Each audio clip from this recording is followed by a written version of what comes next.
શું ખરેખર રાજનીતિ કોઈ ગુલામી છે?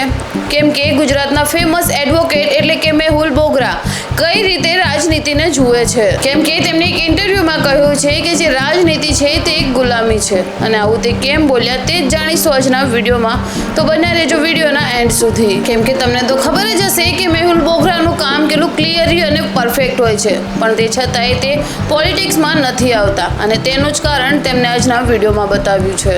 કેમ કે તેમનું કહેવું છે કે જો તમે એક વખત પોલિટિકલ કરિયરમાં જતા રહ્યા તો તમે તમારું મન ધાર્યું નહીં કરી શકો, કેમ કે તમને ઉપરથી એટલું પ્રેશરાઇઝ કરવામાં આવશે કે પછી તમે જે ઈચ્છતા હશો, જે સાચું હશે તે પણ તમે નહીં કરી શકો. જેમાં તે આગળ જણાવે છે કે આપણને ઉપરથી ફોન આવવાના તો ચાલુ થઈ જાય છે.